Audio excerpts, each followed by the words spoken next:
한목협의 밤에 참석해 주신 여러 목사님들께 감사를 드리며 여러분을 진심으로 환영합니다. 오늘 우리는 어떤 의미에서 역사적인 순간을 맞이하고 있습니다. 우리는 한국교회 현대사에 뚜렷한 족적을 남겼을 뿐만 아니라 지금도 한국교회뿐만 아니라 한국 사회에 많은 영향을 끼치고 있는 두 믿음의 장인을 모시게 되었기 때문입니다. 두 분을 모시고 참된 목회자됨의 의미와 한국교회에 나아갈 좌표를 설정하는 대화와 토론의 자리를 마련하게 되어 기쁘기 한이 없습니다. 이 모임은 기독교 사상과 공동으로 주관하고 있습니다. 우리가 굳이 구분한다면 한 분은 에큐메니칼 진영에 속한 한국교회를 대표하는 존경받는 원로 지도자이시고, 다른 한 분은 복음주의 진영에 속하면서 한국교회를 대표하는 존경받는 지도자이십니다. 두 분은 각기 다른 역사적 정황과 신학의 영향 가운데서 하나님의 부르심을 받고 달려갈 길을 달려오셨습니다. 한 분은 역사와 사회 구조 개혁을 복음의 과제로 설정한 에큐메니칼 진영의 대표자로 지도력을 발휘하고 있고, 다른 한 분은 개인 영혼의 구원을 제1차적인 복음의 과제로 설정한 복음주의 전통을 대표하는 지도자로 존경을 받고 있습니다. 두 분께서는 각자 뚜렷한 개성을 가진 지도자이지만 많은 점에서 서로 교차하는 공통점을 가지고 있습니다. 그것은 두 분 다 그리스도교 복음의 지반 위에 서서 살고 활동하고 있기 때문입니다. 제가 보기에 다른 측면에서 한 분의 삶과 활동은 예수님께서 실현하고자 했던 하나님 나라의 실현에 역점이 주어진 것처럼 여겨지고, 다른 한 분의 삶과 목회 사역은 예수 그리스도의 삶과 인격을 담는 과제에 역점이 주어지고 있는 것으로 보여지기도 합니다. 그러나 이러한 전제는 우리들의 고정관념일 수도 있습니다. 오늘 우리는 우리들의 고정관념을 넘어 직접 두 분을 모시고 대화할 수 있는 기회를 갖게 되었습니다. 참된 목회자의 길과 참된 복음을 향한 순례 도정에 있는 우리에게 있어서 오늘과 같은 순간은 값진 시간이 아닐 수가 없습니다. 옥 목사님께서는 지금 놀라실 텐데 제가 이 멘트를 준비를 한 줄 모르고 계시거든요. 본래 계획은 이 두 분을 모시고 우리가 준비한 질문을 이렇게 던지면서 질문에 대해서 답변하고 이렇게 대답하는 것으로 꾸몄습니다만은 이 원로에 대한 존경심 때문에 목사님께서 직접 사회를 하시면서 여러분의 질문도 끌어내시고 이렇게 이 시간을 마련하면서 우리 강 목사님으로부터 이 한국교회와 세계 전반에 대한 그 고견을 좀 충분히 듣는 그런 시간을 마련했으면 좋겠다 하는 옥 목사님의 그런 겸양한 제안이 있으셔서 오늘 준비한 질문을 중심으로 하면서 옥 목사님께서 사회를 보시면서 이렇게 대화를 진행하는 것으로 그렇게 하겠습니다. 필요하다면 이 사회자도 중간에 아마 끼어들 가능성도 있습니다. 네, 목사님 다시 한번 두 원로를 향해서 힘찬 환영의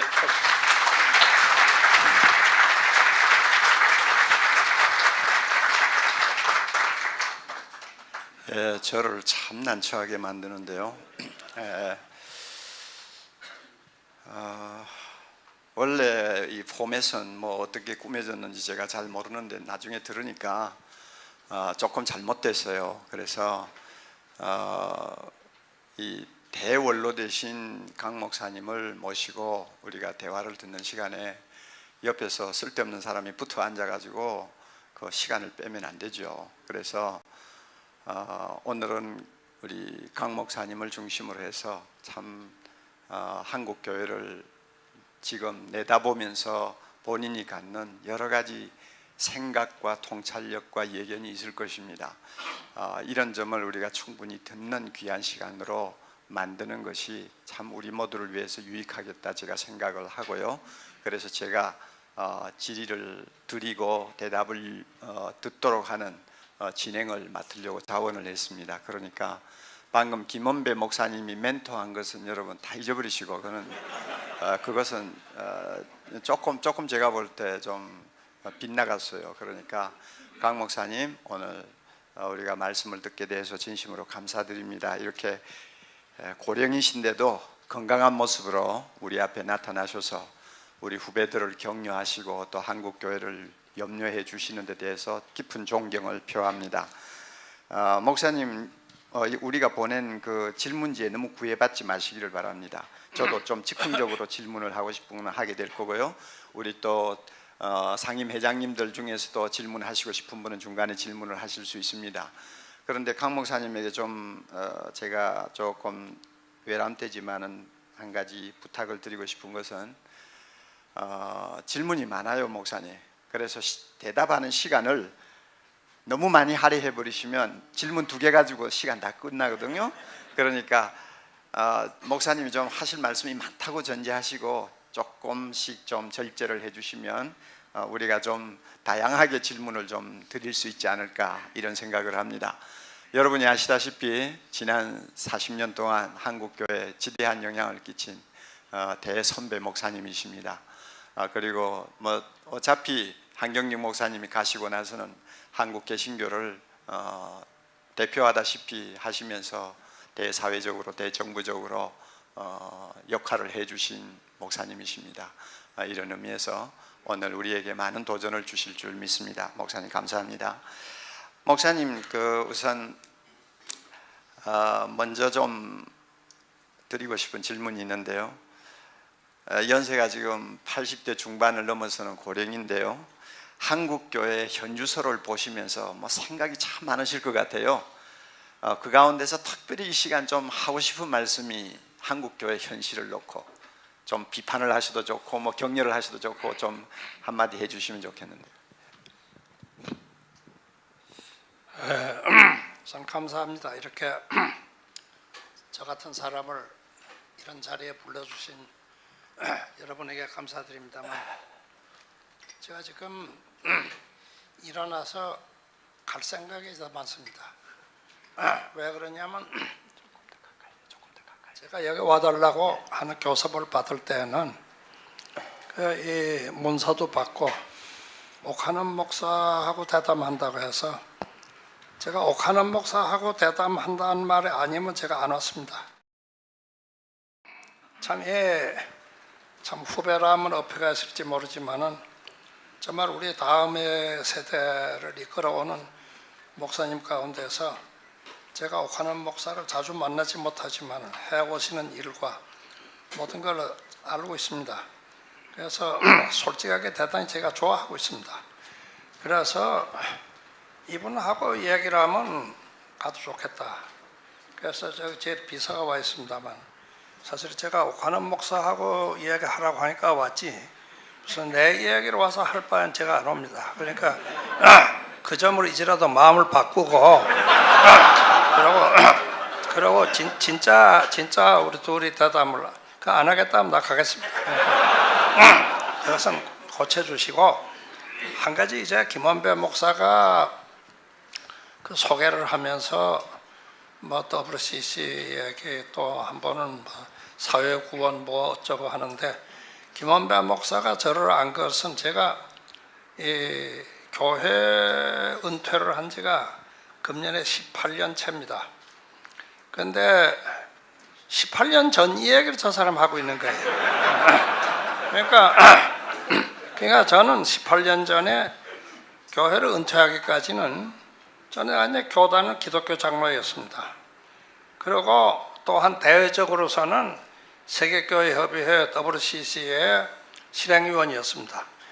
그래서 아시아교회 협의회 의장이었고 그러니까 어디로 가든지 에큐메니칼 운동 이야기를 하게 되고 기독교 장로 했지만 저는 그건 18년 전에 다 끝낸 겁니다. 다 끝내고 지금 저는 기독교 장로회도 아니고 그렇다고 또 나사렛 교회도 아니고 그런 입장이라는 거. 또 그리고 그 에큐메니칼 운동 자체도 83년에 완전히 끝내고 제가 공개를 안 하고 있습니다. 그런 점을 이해를 하시고 지금부터 말씀을 물으면 제 의견 얘기를 하겠는데 단 전제가 옥하는 목사하고 대담한다는 거 그것만 분명히 하고 해나가야 되겠네요. 제가 강 목사님하고 뭐 대담의 대상이 안 되죠. 저도 좀 배워야 되고 더 들어야 되고요. 그런데 4년 전에 한목협에서 원로 목사님들을 초청했을 때 강 목사님이 오셨더랬어요. 그래가 4년 전에 이 본당에서 우리가 대담을 했는데 그때 참 인상적인 말씀 하나 하셨어요. 기독교가 삼일체를 놓고 서로 싸운다. 누구는 하나님 성부편, 어느 교단은 성자편, 어느 편은 성령편 한다. 말씀 기억나세요? 제 소신입니다. 예. 그러시면서 이제 너무 한쪽으로 삼일체 중에 어느 한 분을 마치 뭐 독점하다시피 하면서 너무 한쪽으로 강조하는 그것은 성경적이 아니다 하고 일침을 놓으신 일이 있거든요. 그래서 제가 깜짝 놀랐어요. 야, 강 목사님이 언제 복음주의자가 되셨나? 제가 속으로 참 은근히 놀랐습니다. 왜냐하면 그 이전에 강 목사님의 저 이미지는 그렇지를 않았거든요. 그래서 참 그때부터 강 목사님에 대해서 좀 새롭게 생각을 많이 하게 됐는데, 목사님 제가 볼 때는 목사님에게도 상당히 사고의 전환이 큰 것으로 보이는데. 사고의 전환이 아니고 옥 목사가 저를 오해를 한 거죠.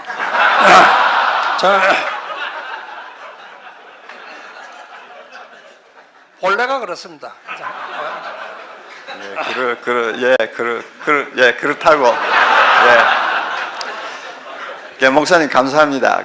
제가 질문을 드린 대로 좀 말씀해 보세요. 오늘 한국교회 현실을 보시고 특히 많이 생각하시는 부분이 어떤 것입니까? 글쎄요, 우선 제가 이 모임에 오면서 굉장히 감사하게 생각하는 것은, 제가 현역으로 있던 때라면 여기 온 이런 모든 교단 목사들이 이렇게 모여서 이렇게 이야기를 못했습니다. 그런데 지난 저도 한 20년 사이에 정말 한국 교회가 변화를 많이 했는데, 그 중에 아주 좋은 변화가 이렇게 모든 교단 사이에 그 두터운 벽을 허물고 서로 한번 일치가 되고 이렇게 해보자 하는 그런 노력을 모든 교단 지도자들이 한다고 하는 것은, 저는 하나의 참 제 평소의 소원이 하나 이루어진 것 본 것 같은 그런 느낌입니다. 그런 점에서 여러분의 이런 연합운동을 나는 마음속 깊이 굉장히 감사하고 있습니다. 그러나 한 가지 말씀드리고 싶은 것은, 제가 우리가 세계교회 속에서는 1950년대까지는 교회 일치, Unity of Church라고 하는, 교회를 어떻게 일치하느냐 하는 것이 슬로건이었습니다. 그러나 60년대 이후부터는 교회의 일치라고 하는데 머물지 않고 Unity of Mankind, 인류를 어떻게 하나로 하느냐 하는 그러한 데다가 포커스가 돌려봤습니다. 그런데 그런 점에서 제가 이번에 문서를 보니까 교회 일치를 주장하면서도 일치를 넘어서 하는 이야기를 하는데, 일치를 넘어서야 된다고 생각합니다. 넘어서서 정말 우리가 어디다가 봐야 되느냐면, 오늘 21세기의 이 현재 정말 한국에 있는 교회에 하나님이 그리스도를 통해서 이루고자 하시는 그 근본적인 일이 뭐겠느냐 하는 것을 우리가 생각해 보면, 모든 교단의 의견을 넘어서 나는 같은 대답이 나오리라고 생각합니다. 그런 점에서 지금 연합운동을 2006년도에 가서 어떻게 한다는데, 그건 그대로 하고, 그러나 거기다가 주저앉지 말고 정말 그 한국 교회가 이 21세기라는 바로 이 역사 속에서, 여기에서 이 상황 속에서의 우리의 선교가 과거하고 달라야 된다 하는 그것을 분명하게 깨달아야 된다, 저는 그렇게 생각합니다. 목사님 말씀을 들으니까 우리 한국 교회가 일치 운동에서 머물지 말고 한 걸음 더 나가야 된다. 이것이 21세기를 위한 교회 대응하는 자세다. 이렇게 말씀을 하셨는데 공감하고요. 아마 우리 모두도 다 공감하리라고 봅니다. 그런데 목사님 지금까지 걸어오신 길을 보면 에큐메니칼 운동에 특별히 많이 관여를 하셨기 때문에 교회 일치에 대한 특별한 철학이 있을 거고요. 또 현실적으로 부딪히는 벽들도 많이 있었으리라고 생각을 합니다. 그런 벽들이 지금도 그대로 남아있는 거 사실이거든요. WCC가 세계교회를 하나로 만들려다가 사실 벽에 부딪힌 것도 우리가 역사적으로 알고 있고요. 그런데 지금 우리가 지금 이렇게 교회 일치를 위해서 노력은 합니다만은 목사님의 경험을 통해서 볼 때 우리가 여러 가지 넘어야 될 벽을 어떻게 하는 것이 가장 잘 넘어갈 수 있는 길인지 한번 말씀을 해주실까요? 저 하나의 설교 제목이 될 수 있는 얘기인데 짧게 하라고 하니까 첫째로 우리가 교회를 생각할 적에 물론 교회가 그리스도의 몸이니까 그리스도가 이 교회를 통해서 뭘 하시고자 하시는 그 뜻을 우리가 성서에서 쉽게 알 수 있습니다. 거기에다가 초점을 둬야 되지만은 제가 한 가지 구체적으로 말씀드리고 싶은 거는 지금 우리가 나는 기독교 신앙의 가장 핵심적인 문제가 텍스트하고 컨텍스트 문제라고 생각합니다. 성경의 본문 본래 그 텍스트를 우리가 어디까지든 존중해 두지만 그 텍스트가 그 텍스트에 머물러 있으면 그것은 이렇게 돌판에다가 새겨 놓은 화석 위에다 새겨 놓은 비석 같은 것이 되지지 그건 살아계신 하나님의 말씀이 안 됩니다. 우리가 오늘 살아있는 우리 안에서 하시는 하나님의 말씀이 되자면 오늘의 우리 상황 속에서 이 상황 속에서 그러한 텍스트를 재해석을 하고 여기에서 다시 들어야 우리가 오늘의 바로 이 자리에서 하나님의 말씀을 듣는 것이라고 나는 생각합니다. 예수님이 하나님은 내 아버지 하나님은 아브라함의 하나님이요 이삭의 하나님이요 야곱의 하나님이요 산 자의 하나님이요 죽은 자의 하나님이 아니다 하는 그 이야기를 우리가 기억하면 교파 문제를 얘기합시다. 마틴 루터가 종교개혁을 할 때 그 상황을 우리가 봐야 돼. 그 상황 속에서 루터의 개혁은 참으로 위대한 것이었습니다. 캘빈이 하나님의 영광만을 위하여 하고 나오던 때 캘빈은 참으로 위대했습니다. 영국에서 웨슬레가 일으킨 운동은 참으로 위대했습니다. 그러나 오늘의 우리가 루터의 독일에 사는 것도 아니고 칼빈의 제네바에 사는 것도 아니고 웨슬레의 론던에 사는 것이 아닙니다. 우리는 21세기에 한국에 살고 있습니다. 그냥 그분들이 그런 그 위대한 전통을 우리가 그냥 무시해서는 안 되죠. 받지만 거기 머물러서는 안 된다 하는 얘기입니다. 어떻게 칼빈을 오늘의 21세기 한국에서 칼빈의 개혁을 대적하며 웨슬레의 말을 어떻게 우리 속에서 살리겠느냐. 우리가 이 점에 오게 되는 때 여기서 나는 그 교파들의 벽을 넘어설 수 있다. 기술적으로 어떻게 누가 회장이 되고 어떻게 하느냐 이런 게 문제가 아니다 하는 얘기입니다. 그런 점에서 저는 오늘의 바로 이 상황 속에서 교회가 뭐냐 하는 것을 할 때 여기에서 우리는 과거에 이 교회를 만들어 온 시조들의 자리에 자꾸 돌아가서 거기서 문제를 삼지 말자 하는 얘기입니다. 그것이 제가 첫째로 한 이야기고 둘째로서는 우리가 뭐 그 개인 구원이냐 사회 구원이냐 하는 그런 이야기도 그건 다 집어치우자는 얘기입니다. 왜 그러냐면 간단하지 않습니까? 예수님은 갈라디아 2장 20절에 바울이 말한 것처럼 내 안에서 나의 옛사람은 죽고 그리스도가 내 안에 살아야 되지 않습니까? 그럼 그리스도가 내 안에 살아있다가 내가 그리스도를 통해 내가 구원 얻은 겁니다. 그럼 이게 개인 구원이 아닙니까? 그러나 그리스도가 어떻게 내 안에만 들어있습니까? 그리스도의 몸인 교회가 공동체가 나는 포도나무요 너희는 가지다 하는 예수님의 말씀은 이런 하나의 공동체의 그것이 하나의 예수의 몸이 아닙니까?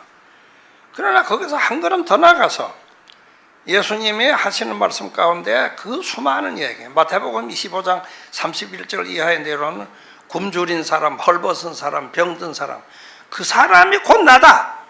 그 사람을 돌보 너희가 나를 사랑한다면 그 사람 사랑하는 거다. 그거 아니에요? 그러나 이런 것을 우리가 나눠서 생각해서는 안 된다. 그러나 저는 한 가지만 여러분에게 던져주고 싶은 이야기는 마틴 루터가 로마서 1장 17절을 가지고 종교개혁을 일으켰습니다. 우리 21세기에 들어오는 우리 교회는 이제 새로운 개혁을 일으켰어요. 그 개혁의 본문은 나는 골로새 1장 15절부터 20절이다. 다시 말하면 천지 만물을 만드신 하나님, 천지 만물을 주관하시는 분, 그러니까 우리의 눈으로 보는 것이나 보지 않는 하늘에 있는 것이나 땅에 있는 모든 것은 그리스도 안에 있고 그리스도가 그들의 구원을 완성시키는 것이 요한계시록 21장에 나오는 새하늘과 새 땅이다. 그렇다면 우리는 지금 이 말하자면 그런 점에서 제가 최근에 얘기를 하는 것은 코스믹 크라이스트, 예수는 우주 안에 있는 예수. 우리가 볼 수 있는 전 우주가 그의 거기서 구원의 역사를 하신 것이다. 이것을 우리가 깨닫는다면, 그런 다음에 여기서 굶주리는 사람을 어떻게 하느냐 하는 것도 우리는 그리스도에 대한 것이지만은, 죽어가는 공기를 어떻게 하고 여기에서 흘러가는 물이 썩어가는 걸 어떻게 하느냐 하는 것도 그리스도의 일을 하는 것이다. 이런 점에서 우리는 여기에서 개인 구원이냐 사회 구원이냐 그런 얘기 하지 말자고. 그리스도가 오늘 이 생각에서 그리스도가 어디에서 무슨 일을 하시느냐, 거기에 우리 교회가 가자 말이야. 그러게 되면 여기서 왜 그렇게 개인 구원이 사회 구원 그런 이야기 할 필요가 없다, 제 생각입니다. 예, 아주 핵심을 치는 말씀을 하시는 것 같습니다.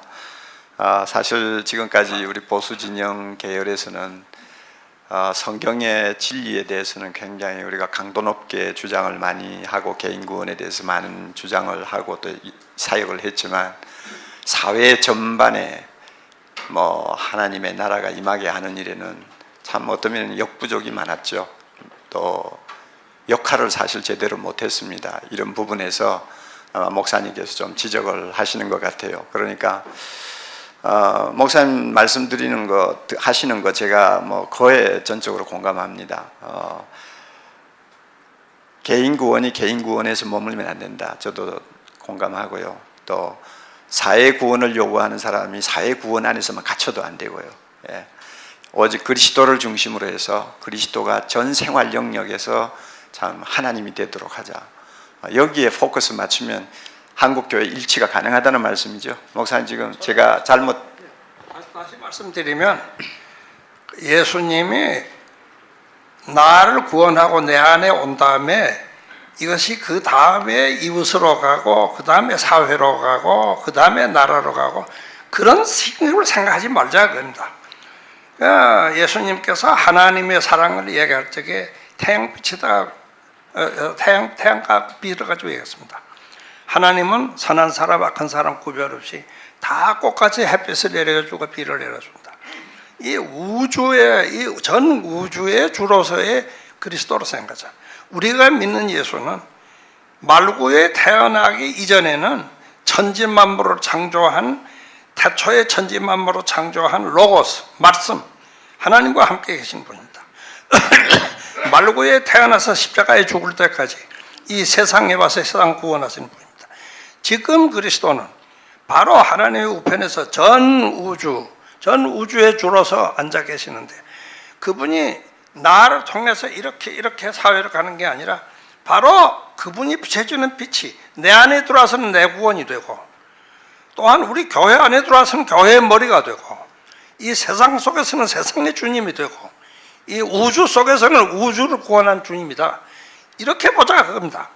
그러면 여기에서 어느 것이 더 중요하냐 마냐 하는 얘기를 우리 할 필요 없다 그래. 네, 목사님 감사합니다. 그런데 목사님 보시기에 어떻습니까? 지금 우리 한국교회 개신교가 지금처럼 뜨겁게 교회 일치를 위해서 함께 머리를 싸매고 기도하고 대화를 나눈 예가 과거에 없었다고 보거든요.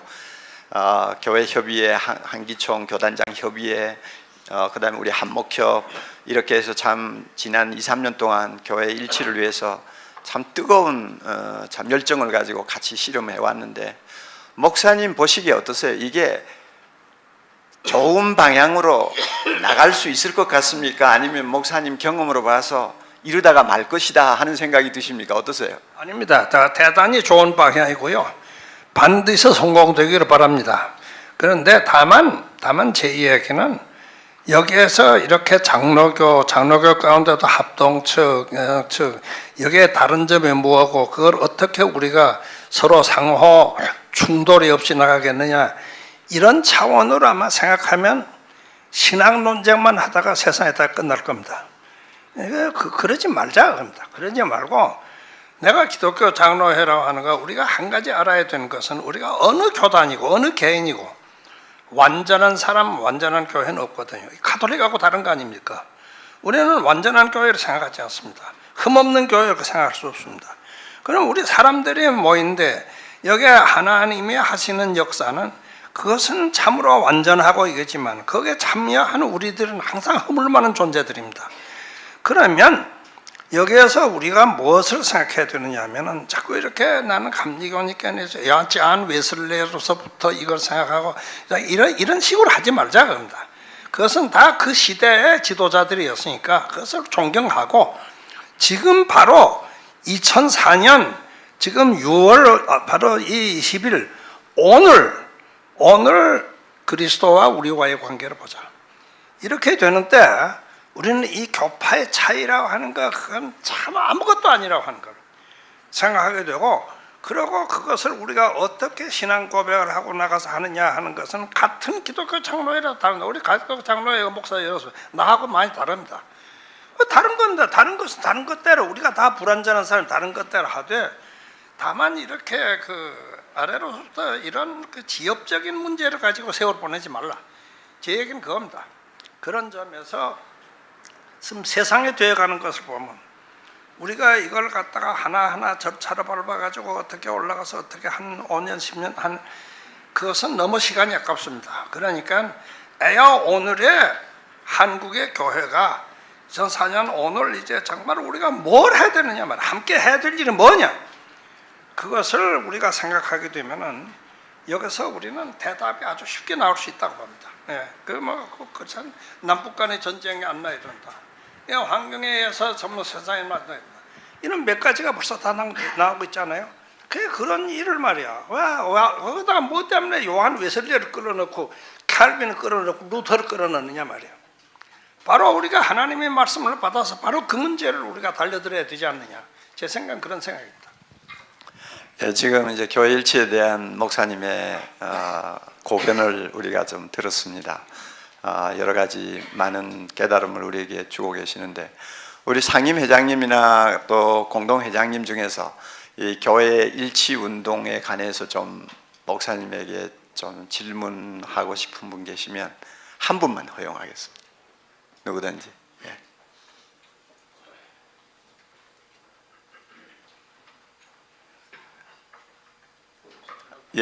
우리 서재일 목사님.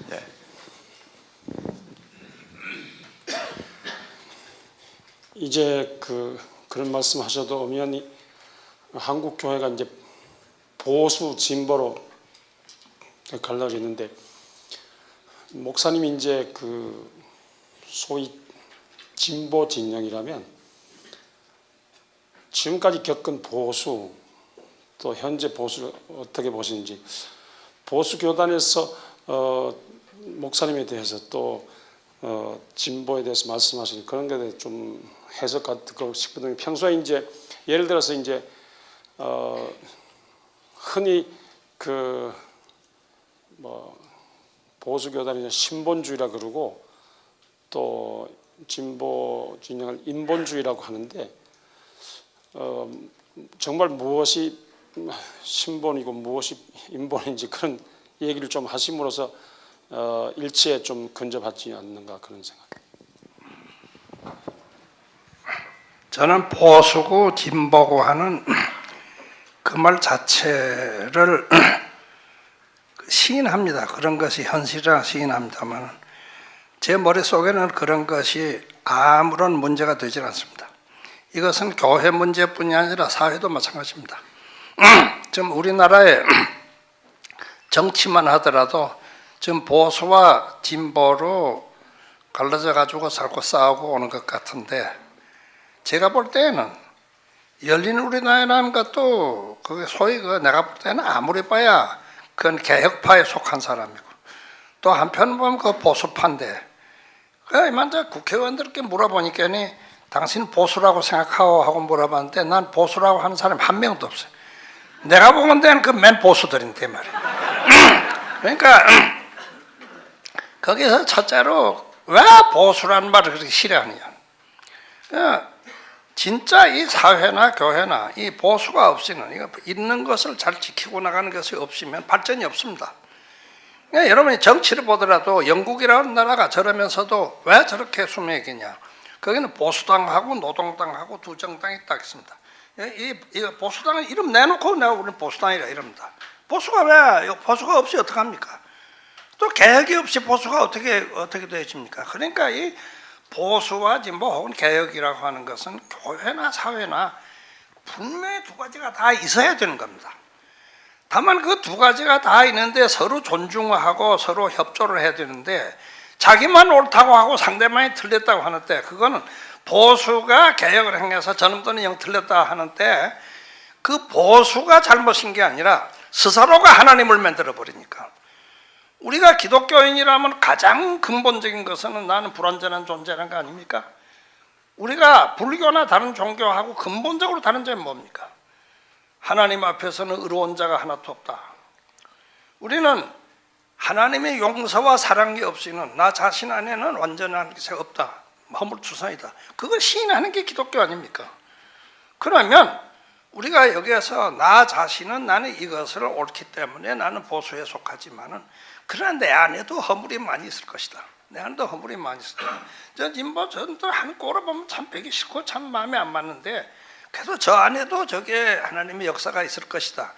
이런 생각이 있어야 되잖아요. 그런 생각이 있는데, 나는 서로 여기서 보수와 진보를 어떻게 합하느냐, 그런 이야기를 하고 싶지 않고, 보수 쪽이라고 생각하는 사람들은 보수를 해라 그거예요.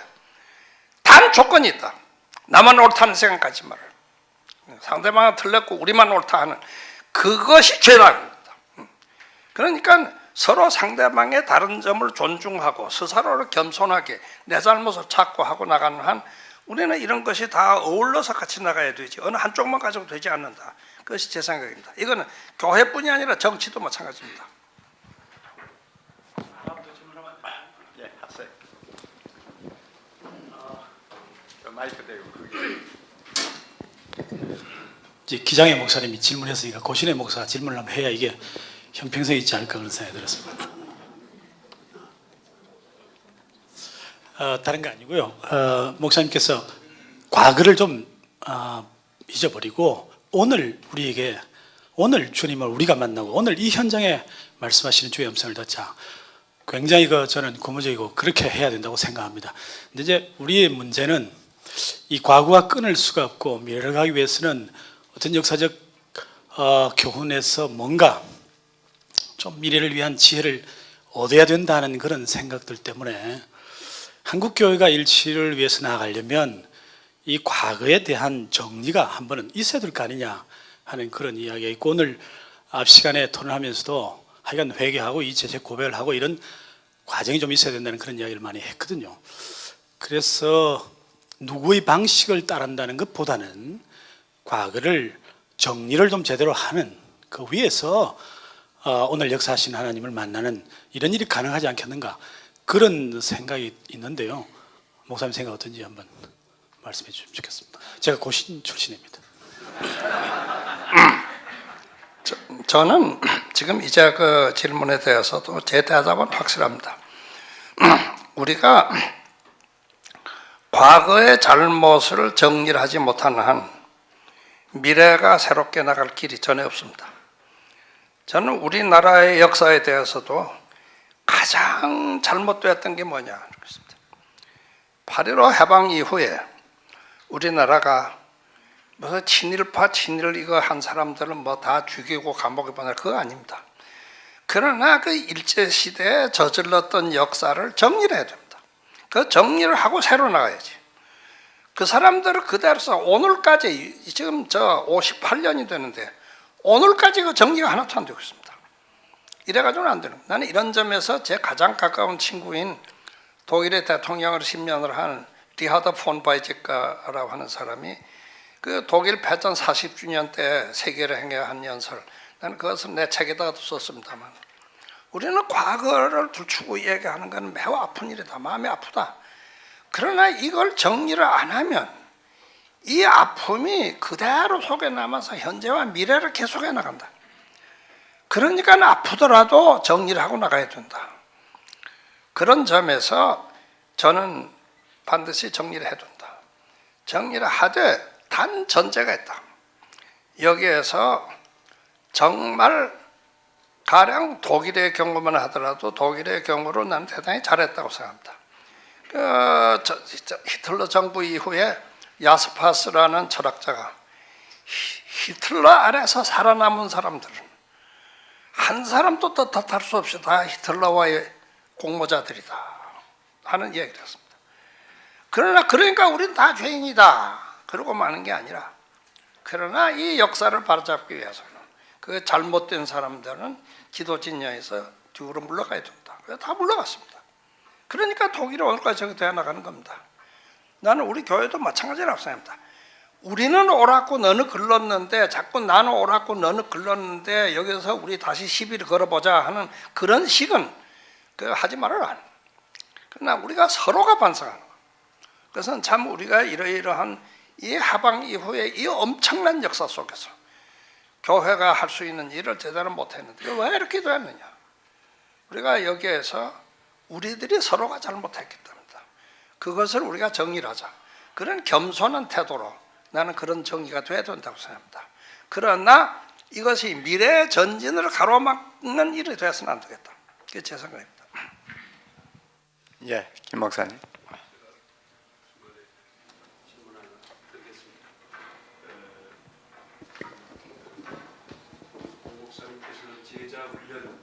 를 통해서 한국 교회를 건강한 교회로 만드는데 굉장히 공헌을 하셨는데요.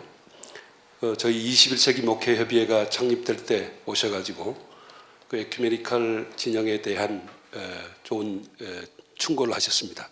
에큐메니칼 진영이 평신도를 선교의 주체로 보는 데 있어서는 누구보다도 앞장섰지만은 그 평신도들을 예수님의 제자로 만들지 못했기 때문에 바로 오늘의 한 진보 진영의 교회의 약화를 가져왔지 않았느냐, 그 질문을 했던 것을 지금도 좀 마음에 새기고 있는데요. 거기에 대한 옥 목사님의 좀 견해를 말씀해 주시고, 그럼 자동적으로 또 목사님께서도 아마 리스폰스를 하시지 않을까 그런 생각이 듭니다. 저는 이것이 세계 교회에서 평신도 문제가 크게 대두된 것이 1950년 초입니다. 그래서 1954년 에반스톤에서 세계교회협의회 총회가 모일 때 그때 가장 큰 이슈가 평신도 문제였습니다. 그러니까 이것은 50년 동안 내려온 문제인데, 나 자신의 생각, 나 자신은 또 실천을 해왔고요. 나 자신은 우리 교회에는 두 가지 히라보로 쓰면 두 가지다. 하나는 에클레시아고 하나는 디아스포라다. 그 에클레시아라는 건 모아서 예배드리고 교회 공동체를 만드는 거. 그것이 에클레시아입니다. 이것이 없으면 교회가 안 됩니다. 이거 모아야죠. 모이고 예배를 드리고 예배 공동체가 되고 이거 돼야죠. 그러나 거기에 머물러 버리게 되면 그 교회는 예수님의 교회는 아닙니다. 여기에서 이 교회는 세상을 위해서 있는 교회입니다. 하나님이 세상을 이처럼 사랑해서 독생자를 주었으니까 바로 이 세상을 위한다 하는 그런 점에서 교회는 프로 엑시스텐스, 세상을 위해 있는 존재다. 그럼 이 세상을 위해서 나가서 세상 속에 나가서 이 말씀이 육신이 되는 성육신이 되어지는 것은 누굽니까? 그건 평신도 아닙니까? 그러니까 이것을 균형을 맞춰야 된다. 그래서 제가 옥 목사님 만든 교회에 비하면 지극히 적은 교회입니다만, 제가 만든 경동교회, 여러분 지금도 와보면 보면 있지만 제가 그 교회 설계를 내가 했습니다. 물론 그 건축 설계는 딴 사람이 했지만 들어오면 우리 교회는 들어오면 22피트의 아주 높은 십자가가 예배 정면에 있습니다. 그러나 예배 끝나고 나가는 뒤에 스테인글래스가 하나 있는데 거기는 여러 개의 십자가가 있습니다. 그럼 우리는 이 안에 들어와서는 저 하나의 십자가를 행해서 예배드리고 하나의 공동체입니다. 그러나 그것을 머물지 않고 여기서 예배 끝나고 나갈 때는 어떡하나? 나갈 때는 각자의 십자가를 지고 나가는 거죠. 그것이 그 교회의 법입니다. 그러면 우리가 여기에서 참 이 교회에 자꾸 세상 해가지고 평신도 이걸 이해해가지고 교회 자체 안에서의 예배와 성례전과 교회에서의 디다케 교육과 이것을 교회 공동체 이것을 바로 안 하면서 자꾸 세상 하와야 뭘 한단 말입니까? 그러나 모아서 그렇게 많은 사람이 모아서 그렇게 예배를 드리고 암만 그거 한다고 해요. 그 세상에 나가서 아무 역할도 하지 않고 예배 드리는 때만 하고 그래서 기독교인이라는 게 한 주일 동안에 썬데이 크리스찬 주일날만 교인이고 그 다음에 나가서는 제멋대로 살아가는 그럼 어떻게 되는 거냐 그 말입니다.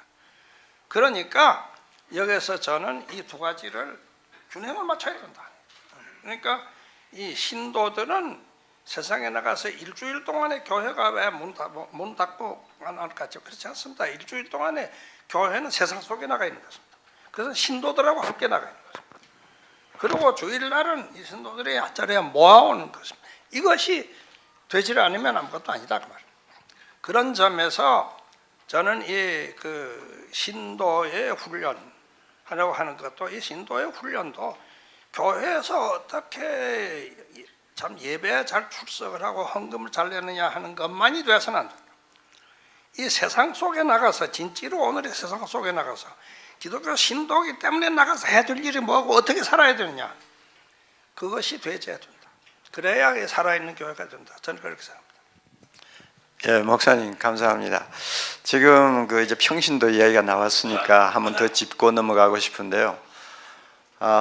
지금 국회의원 이번에 17대 국회의원 안에만 해도 종교란에다가 기독교라고 쓴 사람이 110명이라고 그러거든요. 대단한 숫자입니다. 대단한 숫자고 청와대를 위시해서 지금 정부 중요 여로에 사실 기독교라고 종교란에 쓰는 분들이 한두 명이 아니거든요. 그럼에도 불구하고 사회는 점점 더 썩어가고 참 자라나는 다음 세대는 가치관이 완전히 뒤틀려가지고 잘못되어 가는 것을 우리가 보는데 이걸 어떻게 하면 좋겠다고 생각하십니까? 좋은 얘기입니다. 사실은 내가 이런 얘기 여러분께 해서 저 사람 공연히 청해왔다고 하고 쫓아내겠는지 모르겠습니다. 쫓겨나갈 각오를 하고 얘기하죠. 저는 오늘의 세상을 아주 망치는 사람들이 몇이 있는데 그 중에 제일 망치는 괴수가 미국의 부시 대통령이라고 봅니다. 그런데 이 부시란 사람이 왜 잘못이 어디 있는지 압니까? 예수를 잘못 믿어서 그렇습니다. 네. 그 사람 매일 아침 일어나서 기도하고 성경을 읽고 술도 한 잔도 안 마시는 사람입니다. 그런데 이 사람이 남침례교를 내가 비난하는 게 아니라 바로 그 남침례교가 가르쳐주는 그런 잘못된 신학을 가지고 있습니다. 예를 들어 말하게 되면 예수님께서 내가 세상에 평화를 주러 온 줄로 생각지 말라. 평화를 주는 것이나 검을 주러 왔노라. 그리고 그대로 예수도 검을 주러 왔다 생각합니다. 아니 예수가 신약성에다 예수가 평화에 대한 얘기를 하고 평화의 몸소리 되었는데 왜 그 마태복음 10장 34절만 부시는 읽고 있느냐 말이에요. 이런 것은 말이죠. 이런 것은 우리나라도 마찬가지입니다. 우리나라도 솔직히 역대 대통령 가운데 제가 박정희 대통령에 좋아 안 했는데 박정희 대통령께 한 가지 좋아한 거는 예수 믿는 사람이 아니어서 다행이라고 생각했어요. 예수 믿는 대통령들이 뭘 했습니까 대체? 그러면 여기에서 저는 그럼 어째야 되느냐? 나 소금이니 빛이니 많은 얘기합니다만 저는 한마디로 얘기합니다. 저는 여러분은 어떻게 생각하지만 나는 예수를 믿는 사람과 믿지 않는 사람이 근본적으로 다른 점이 뭐냐? 나는 꼭 하나 있다고 생각합니다. 그것은 바로 뭐냐면 아담 이브가 죄를 져서 나도 하나님처럼 되겠다는 욕심, 그런 자기를 중심으로 한 욕심, 그것이 예수를 십자가에다 못 박은 겁니다. 그런데 여기서 예수님은 정말 자기를 위해서 한 게 하나도 없습니다. 마지막에 피 흘리면서까지 저들의 죄를 사해달라고 하는, 바로 이 예수님 안에 있는, 예수님 안에는 사랑밖에 없습니다. 그러나 이 인간들의 속에는 이 탐욕이 있습니다. 바로 이 예수의 십자가의 구원과 부활과 성령의 이것을 받았다면 한 가지만은 분명해야 되는 것입니다. 내가 그대로 산다는 게 아닙니다. 내가 어떻게 사느냐 하는데 신자와 불신자가 나는 다른 점이 하나 있다. 하나는 자기와 자기를 중심으로 한 욕심, 그 생활은 벗어버리고 어떻게 그리스도 안에 나타난 하나님의 사랑을 내가 조금이라도 실천하고 살아가겠느냐 하는, 적어도 그 노력을 안 하는 한 나는 신자라고 보지 않습니다. 그러면 이 가장 기본적인 것을 교회 목사가 뼈저리게 훈련했다. 내가 나가서 아무리 별짓 다 해봐요, 너 이걸 못하게 되면 넌 신자가 아니다. 그렇게 돼서 이 사람들이 그래도 국회에 들어가서도 국회에서 불신자인 국회의원하고 달라야 되는 점이 하나 있다. 내가 이렇게 함으로써 내가 어떻게 되고 내 당이 어떻게 되느냐 하는 것이 아니라 우리 민족을 위해서, 정말 민족을 사랑하는 점에서 뭘 해야 되느냐 하는, 거기에다가 손을 들고 내려오는 걸 해야 된다. 그거 안 하면 그 기독교 국회의원이라 할 필요가 없다. 그러니까 이런 훈련을, 이전 가장 기본적인 훈련을 교회에서 시키고 내보내야지. 그 욕심은 말이죠. 그 예수님께서 말하자 하게 되면은 낙타는 바늘귀로 들어갈지언정 부자는 하늘나라에 못 간다 하는, 돈이 많다는 것보다도 그 부자가 가지고 있는 그 욕심 덩어리, 그걸 그대로 가지고 말이에요. 그대로 가지고 교회 장로가 되고, 그래가지고 내가 어디 나갔으면 저분 기독교 장로라고 하고, 그게 뭡니까 대체? 그러니까 저는 이 신자들에게 뭐 많은 계율이 필요 없습니다. 예수님의 계율은 하나뿐이 아닙니까? 요한복음 15장, 13장, 34, 15장, 12절, 내 계명은 곧 이것이다. 내가 너희를 사랑한 것처럼 너희도 서로 사랑하라. 그거 아닙니까? 그것이 유일한 계명입니다.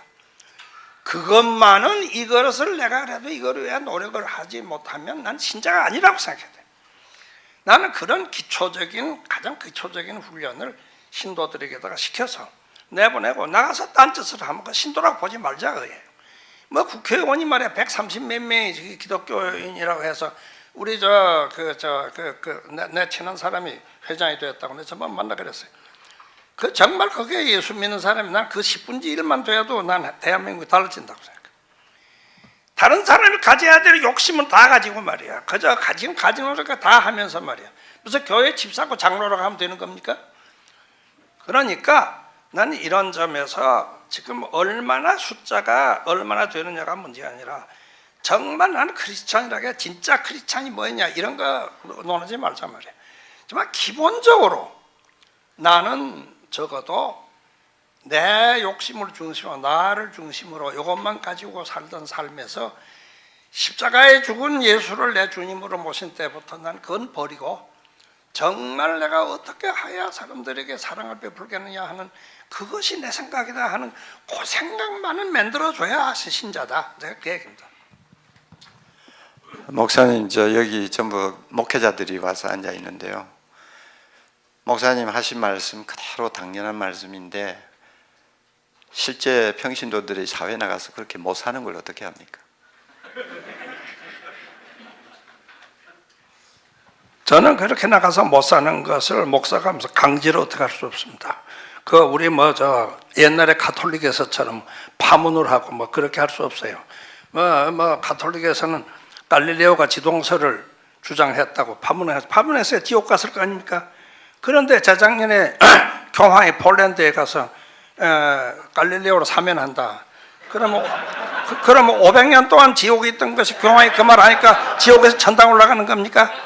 나 그런 식의 가톨릭적인 그런 거 아닙니다. 그런 거 아니고, 다만 저는 우리가 교회에서 좀 목회자가, 나는 이겁니다. 여러분이 용사, 나는 설교를 우리 유명한 목사님들의 설교를 내가 다 담임에 듣지는 못하고, 적어도 기독교 방송에서나 나오는 거랑 다 듣습니다. 듣는데 제가 가장 들으면서 안타까운 이야기를 하겠습니다. 참 말도 잘하고 정말 모두 아멘 아멘 할렐루야 할렐루야 하고 하는데 나는 아무리 들어봐야 복음이 아니야. 그게 문제입니다. 복음이 아니에요. 복음이란 게 뭡니까? 복음이라고 하는 것은 정말 우리들의 모든 죄를 예수님의 십자가의 죽음으로서 이제는 그것을 돌보지 않고 우리를 사면하고 그의 자녀를 만들었다고 하는 그걸 선포하는 거 아닙니까? 그걸 선포하는 건데 우리의 설교의 초점이 거기까지 놓여 있고 우리 교회 모임의 초점이 거기까지 놓여 있다면 그 사람이 거기 와서 그러고 자꾸 나가서 욕심 부리고 또 그런 사람들이 나가서 그런 사람들 그 안에 들어와서 어떻게 같이 고치지 않는 날 어울리기 어려운 겁니다.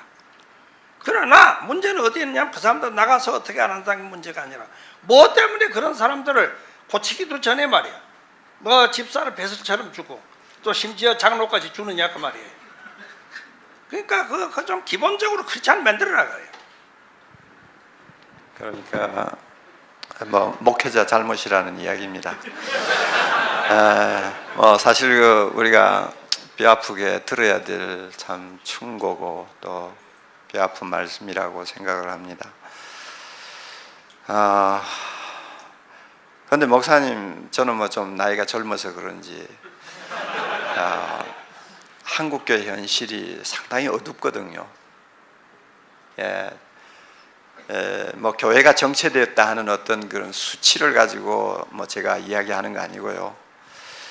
교회가 이만큼 많고 교인 수가 이 정도 되면 사회가 뭐가 좀 달라지고 치유되는 부분들이 좀 지금쯤은 드러나야 되지 않겠습니까? 그런데 전혀 그런 기미는 안 보이고 거꾸로 교회가 힘을 자꾸 잃어가고 있거든요. 세속화되어가는 현상을 보거든요. 이런 위기의식을 갖는데 이게 잘못인가요? 위기의식 가져야죠. 저는 옥 목사님보다 더 큰 위기의식 가집니다. 그러나 그것 때문에 실망하지는 않습니다. 왜 실망하지 않느냐 하면은요. 예수님이 아마 누가복음 18장일 겁니다. 내가 이 세상에 다시 올 때 과연 믿는 사람을 몇 사람이나 찾아볼 수 있겠느냐 말씀하셨죠. 저는 그 말이 사실이라고 봅니다. 뭐 여기에 뭐 우리 뭐 한국의 기독교가 뭐 전 교인의 25% 이상이고 30%고 뭐 이걸 가지고 말이지. 그걸 가지고 뭐라 이렇게 나는 생각할 수 없습니다. 그것은 우리가 기대할 수 없는 것이 예수님 자신이 세상에 사실 때 많은 무리들에 따라다니죠. 그 무리들은 고사하고 예수님 따라다니는 12제자가 그게 진짜 예수의 제자 노릇을 했습니까? 가룟 유다를 내놓고서 또 베드로도 하룻밤에 3번이나 모른다고 하고 그러지 않았어요? 이것이 인간의 사는 세상입니다. 그렇기 때문에 우리가 교회가 이렇게 되고 여러 가지가 좀 안타깝죠. 그러고 바꿔야죠. 그러나 그것 때문에 실망하고 절망할 필요는 없다고 생각합니다. 왜 그러냐면 이 전부 참 부지런물 같은 더러운 물이 가득히 찬 그런 물 같은 것이 눈에 보이지만 그 밑바닥에서 샘물이 솟아오르고 있다. 그 샘물이 차츰 이것을 정결시켜 나가고 있다. 나는 지금도 바로 우리가 믿는 예수님께서 성령의 역사를 통해서 지금도 이렇게 행편없는 교회와 이 속에서 지금도 구원의 역사를 계속하고 있다고 봅니다. 아멘. 그리고 그 역사는 지극히 적은 계자씨처럼 적게 보일지 모르지만 그러나 반드시 거기서 하나님의 역사는 성취가 되어 간다. 그렇기 때문에 우리가 거기다가 실망은 하지 말자.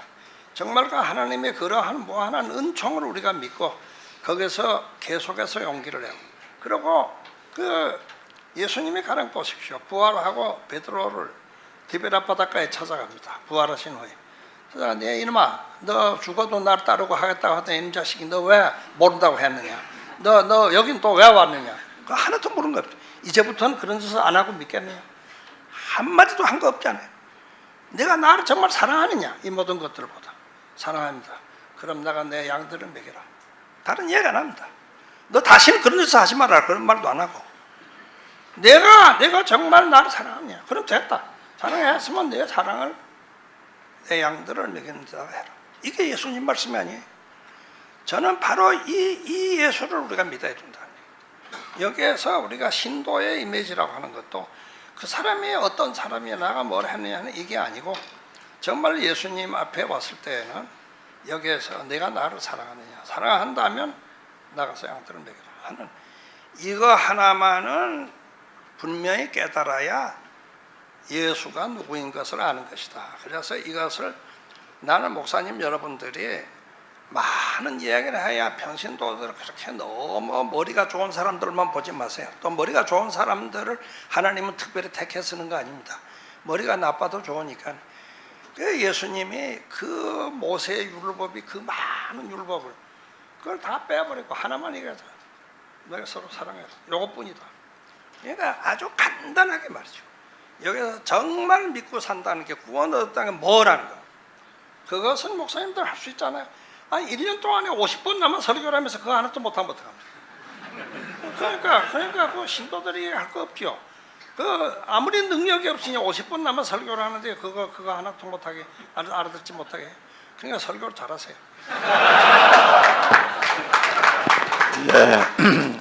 목사님 목소리가 자꾸 가는 것을 보니까 참 민망하네요. 조금 틈을 드리기 위해서 제가 정리를 좀 다시 해보겠습니다. 우리 목회자가 평신도를 좀 더 능력 있게 키우지 못하는 책임은 져야 된다. 그것 중에 특별히 설교에 복음이 빠져 있는 설교 너무 많다. 복음이 참 능력을 갖게 하는데 설교 들어보면 복음이 없는 설교가 많다. 정말 가슴 아픈 지적입니다. 우리가 이것을 명심하고요. 그리고 사회적으로 아무리 썩고 부패하고 교회가 제 기능을 발휘하지 못하는 것 같아도 더러운 연못 밑바닥에 생수가 솟듯이 예수 그리스도의 능력과 예수 그리스도의 역사는 계속 지금도 솟아오르고 있다. 그러므로 희망을 가져라. 참 귀중한 말씀인 줄 압니다. 우리가 이런 말씀을 마음에 좀 되새기고 다시 한번 우리가 목회에 임하면 좋겠습니다. 목사님 그 목이 별로 안 좋으신 것 같은데 뭐 이왕 여기까지 오셨으니까 할 수 없습니다. 조금만 더 제가 조금 말씀드리고 싶은데요. 요즘 그 반기독교적인 세력이 참 강해지고 있습니다. 그래서 뭐 잘 아시겠지만은 뭐 유모란 국회의원을 위시해서 도울이라는 사람, 뭐 그 외에도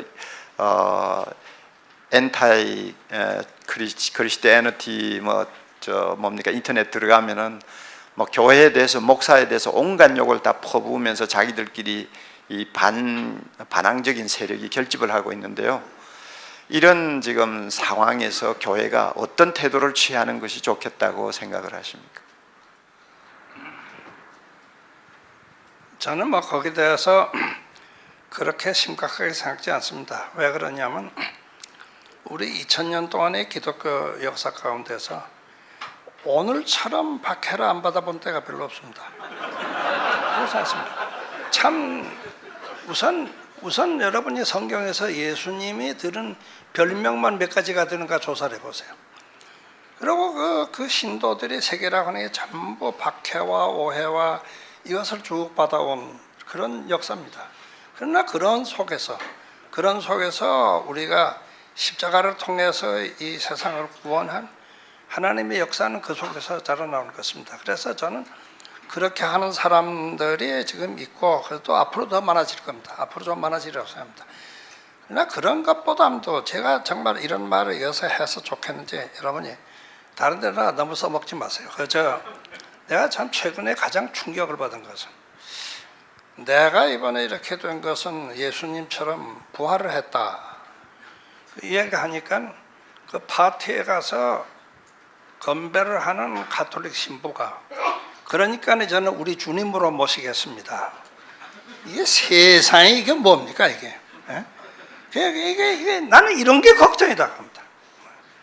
오히려 참 우리가 기독교라고 하는 이것을 자꾸 이거를 내세우면서 진짜 기독교를 아주 틀린 거를 만들어 버리는 난 그게 더 걱정이다.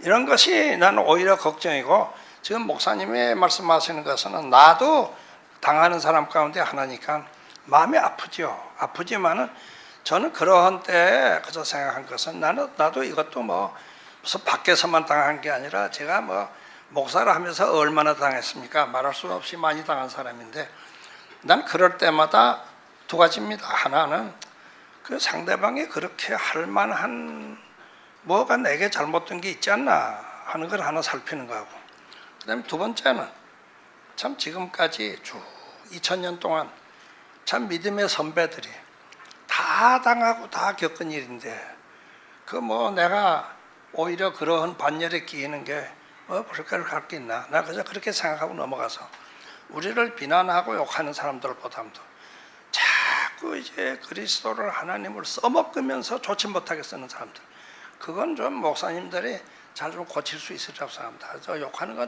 욕 좀 듣고 그래서 너무 신경 쓸 거 없고 좀 나는 그래서 지금 이번에 이 국회의원들도 수가 거의 과반수가 기독교 신자인데 난 이 사람들의 기독교를 망칠까 봐서 내가 제일 걱정 그게 제일 걱정입니다. 좀 그런 데다가 오히려 신경 썼으면 좋겠습니다.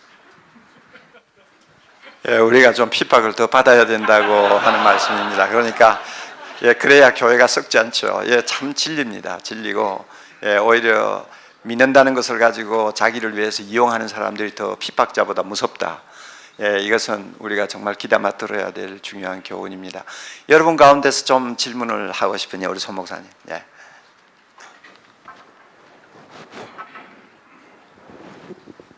예, 목사님, 저 통합적 목사입니다.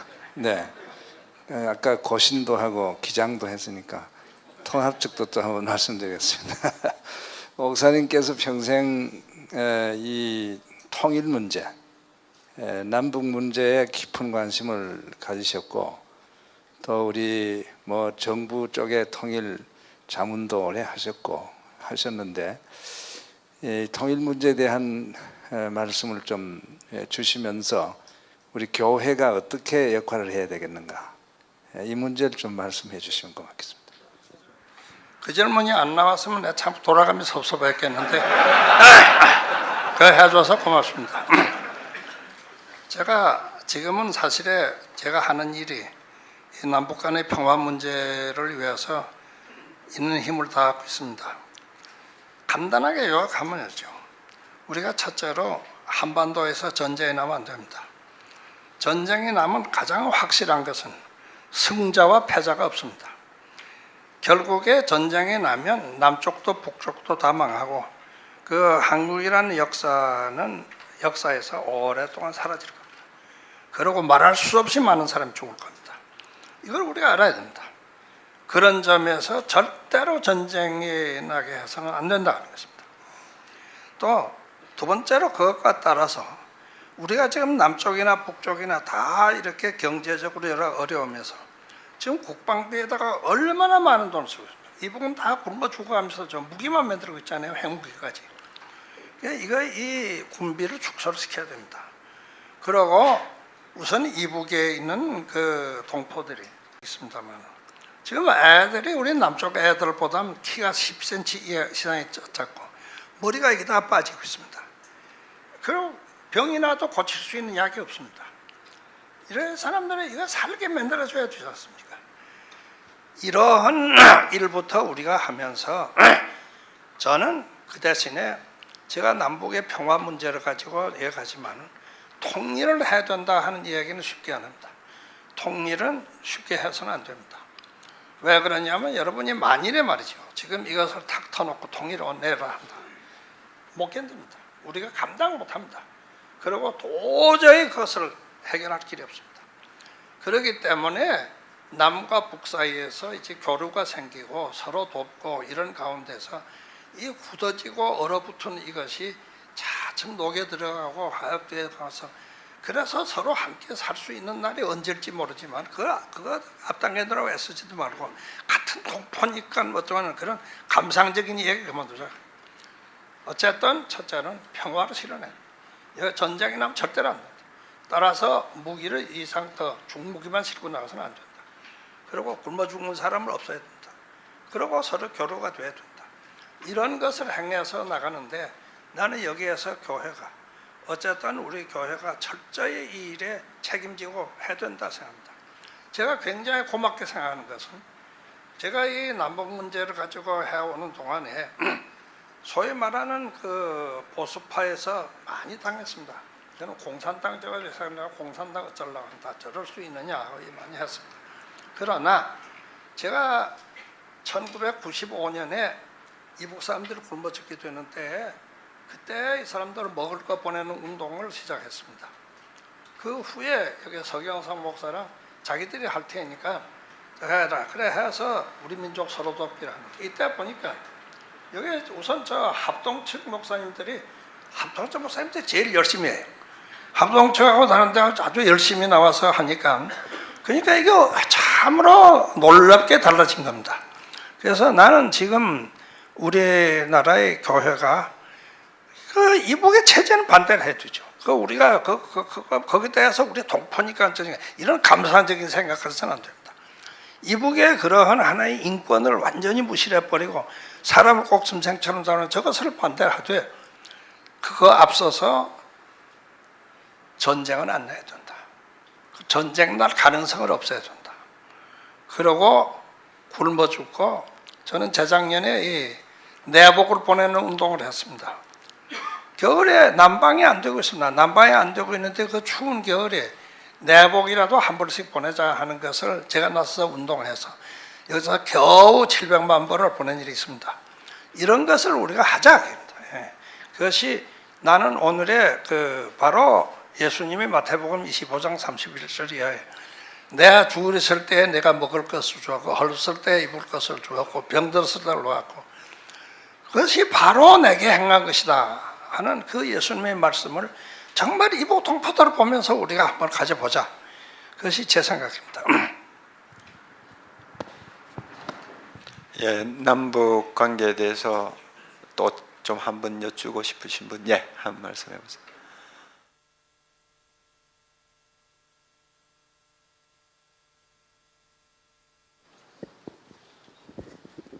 합동 정통의 이원희 목사입니다.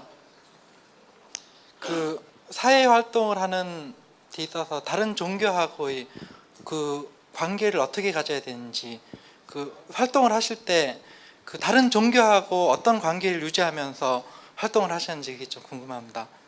그 대답을 간단하게 하죠. 저는 다른 종교하고의 연합운동을 수십 년 동안 해옵니다만 저는 한 가지 철저한 게 있습니다. 뭐 기독교나 불교나 다 같다. 서로가 그렇지 뭐 별로 다를 거 없다. 우리가 뭐 다 뭐 그래 그렇다. 그런 생각을 가지지 말자 하는 것입니다.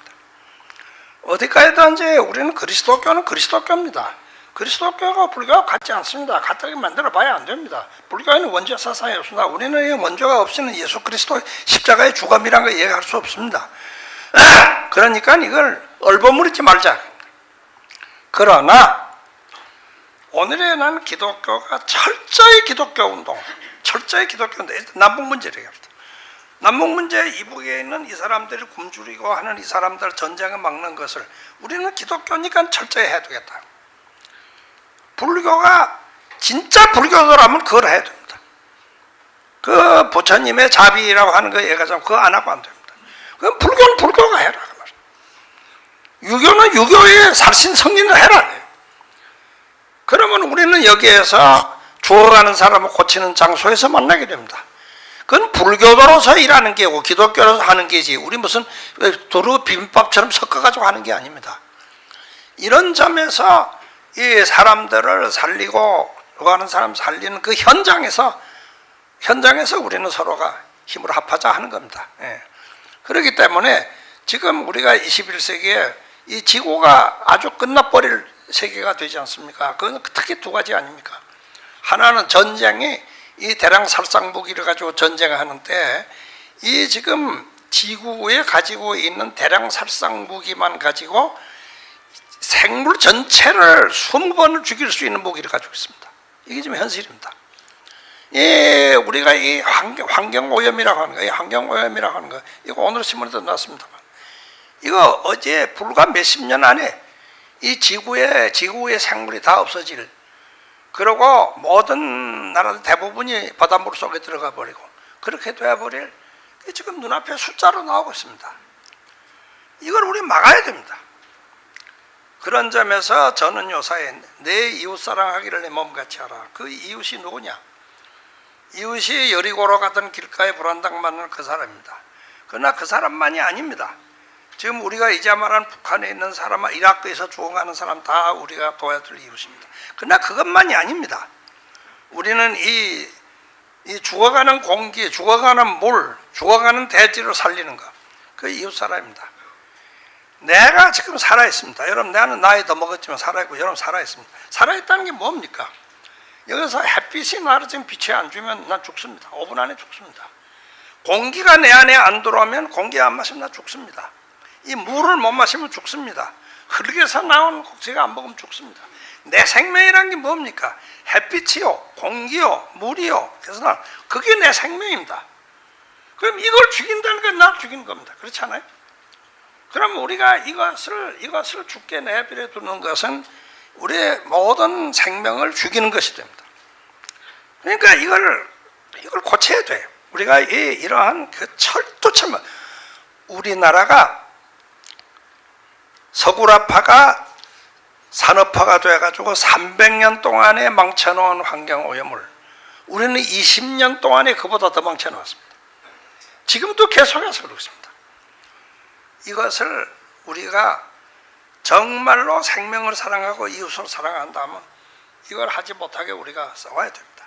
그럼 그것이 뭡니까? 그것을 할 때 그 기독교만 하는 겁니까? 불교가 불교되면 불교가 그걸 해야죠. 천도교가 그걸 해야 되죠. 그럼 거기서 우리는 만나는 겁니다. 여기서 우리가 뭐 어떤 신학적인 그런 것으로 하는 게 아닙니다. 나는 이런 점에서 종교 간의 대화 협력을 이야기하지, 종교 간의 무슨 다원주의, 통일, 뭐 연합 그런 거는 그건 아주 생각할 필요도 없다. 그건 안 된다. 그게 제 생각입니다. 예, 목사님 아주 중요한 말씀을 하셨습니다. 어떤 면에서는 이 다종교 사회에 살고 있는 우리가 이 기독교가 너무 폐쇄적이다 하는 인상을 사실 많이 심고 있는데, 방금 말씀드린 것과 같이 공통분모가 되는 중요한 이슈에 대해서는 함께 힘을 합해서 우리가 일을 할 때는 일을 하고 싸울 때는 싸워야 된다. 그러면서도 기독교는 기독교대로의 생명을 지켜야 된다, 진리를 지켜야 된다 하는 말씀인데 우리가 깊이 인식을 할 필요가 있습니다. 목사님, 너무 긴 시간을 우리가 좀 힘들게 해드리는 것 같은데, 목사님 조금 긴장을 풀고 한 가지 좀 물어봐도 되겠습니까? 한 가지 물어보는데 네. 저는 그만두고 가고 싶은데, 예. 다만 가는 목사하고 마지막으로 대화를 하고 그만뒀으면 좋겠어요. 아니요. 제가 목사님에게 좀 여쭙고 싶은데, 목사님 건강 비결이 뭡니까? 제가 볼 때 80대 중반 벌써 넘어가시는 고령이신데 기억력 같은 거라든지 이렇게 대화를 나누어 보면 벌써 어느 정도 정확하게 논리를 꿰뚫고 계시네 하는 것이 느껴지거든요. 그런데 젊은 사람 뺨칠 정도예요. 정말 놀라운데요. 그렇게 건강을 유지하시는 비결이 뭡니까? 목사님 좀 가르쳐 주세요, 우리한테 다. 제 비결은 비결이 없는 겁니다. 그 대신에 그것은 저는 그래서 쉽게 하나님의 은혜라고 말하면 간단합니다만, 하나님의 은혜라고 말하는 이유는 저는 눈 뜨면 오늘 또 내가 하루 더 살 수 있겠구나. 그러면 그 다음에는 꼭 내가 이거 해야 될 일이 너무 많습니다. 저 보면 참 이것도 해야 되고 저것도 해야 되고, 참 이 죽어가는 사람들, 어려운 사람들 이걸 위해서 정말 해야 될 일이 너무 많습니다. 그럼 그 일에다가 몰두를 하고 생각하고 그러게 되면 언제 뭐 아플 시간이 아마 없는 것 같아요. 그래서 지금도 사실에 요사이 몇 가지 일을 하면서 제가 요사이는 또 책도 하나 쓰고 있습니다. 아마 이번 연말쯤은 나오리라고 보는데, 저는 제가 쓰는 책을 미리 좀 책 광고를 하죠. 내가 믿는 그리스도입니다. 내가 믿는 그리스도. 뭐 다른 신학자들이 평하자는 게 아니고 나는 이렇게 믿는다 하는 것을 하려고 하니까 그 뭐 생각이 틀리더라도 그건 저 사람이 자기가 믿는 거라는데 뭘 별로 나무릴 거 없잖아요. 그러니까 그래서 그것도 꼭 해두겠고 지금도 내가 꼭 어느 날 죽을지 모르지만 죽기 전에 꼭 써놔야 될 책이 지금 3권이 있습니다. 그런 걸 꼭 이것만은 꼭 해두겠다 하는 생각이 나고 다른 이 남북 문제에 있어서도 몇 가지 구체적인 프로그램이 있습니다. 그러니까 그 뭐 어떻게 제가 뭐 병이 들을 겨를이 없는 것 같아요. 그렇게 생각하는데 그래서 그저 고맙게 생각하는 것뿐이고 특별히 무슨 비결이라는 건 없습니다. 그러니까 여러분도 비결이 없으면 건강해집니다. 목사님 앞으로도 건강하시고 또 하나님이 은혜 주시는 또 기간 동안 한국 교회를 위해 세계를 위해서도 많이 기여해 주시기를 바랍니다. 여러분 감사의 박수로 오늘 대화를 마치겠습니다.